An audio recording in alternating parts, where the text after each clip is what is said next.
मनुष्य का जीवन जो है जल की भांति होना चाहिए। जल की तरह आदमी रहेगा, आगे बढ़ने के लिए उसे सहायता मिलेगी। उस पर एक प्रस्तुति सर, जीवन में कुछ अगर बनना है तो अपना स्वभाव जल की भांति बनाइए। अपना स्वभाव जल की भांति बनाइए। जल अपनी सरलता और अनुकूलता के लिए जाना जाता है।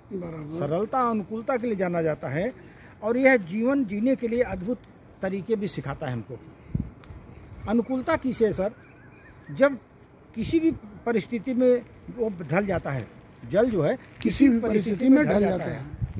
ऊंचे पहाड़ों से बहते हुए झरने बनकर, विशाल मैदानों में शांत नदी बनकर, फिर विशाल महासागर में विलीन होकर जल अपनी क्षमताओं का सदुपयोग करता हुआ जीवन में चलता रहता है और जीवन में चुनौतियों का सामना करता हुआ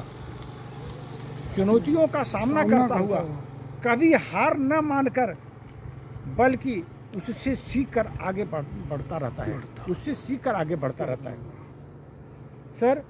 उसमें निरंतर प्रभाव, जल के अंदर निरंतर प्रभाव बना रहता, प्रवाह निरंतर प्रवाह।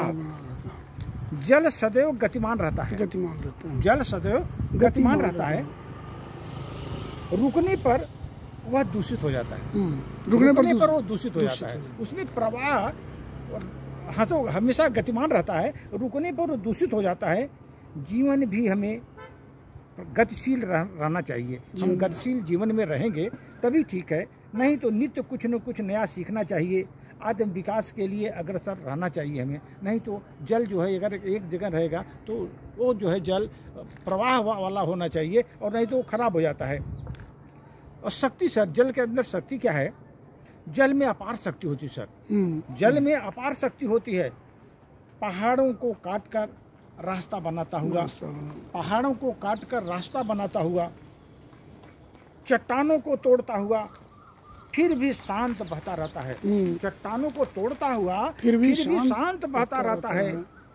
जीवन में हमें भी अपने शक्तियों का सदुपयोग करना चाहिए, दूसरों की मदद करनी चाहिए, समाज के लिए योगदान देना चाहिए सर।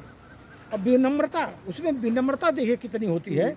जल चाहे कितना ऊंचा क्यों न हो, सदैव नीचे की ओर बहता है। कितनी ऊंचा है वो, लेकिन नीचे की ओर बहता है। इसी जीवन में हम विनम्र रहना चाहिए। हमारे जीवन में विनम्र रहना चाहिए। अहंकार से दूर रह करके दूसरों को सम्मान करना चाहिए। अहंकार से दूर रह करके दूसरों का सम्मान करना चाहिए। जल जो है जीवनदायिनी है सर, जीवनदायिनी है। यह जीवन का आधार है, क्योंकि जल के बिना कुछ भी संभव नहीं है। ये जीवन का आधार है, सभी जीवों के लिए अनिवार्य है। दूसरों की मदद करनी चाहिए। इससे प्रेरित होता है कि इससे जो है दूसरों की मदद करनी चाहिए मनुष्य को। जल एक प्रवाहशील होते हुए भी दूसरों की मदद करता है और इसीलिए वो जो है ना जीवनदायिनी है। जल को हम जीवनदायिनी बोलते हैं सर। धन्यवाद।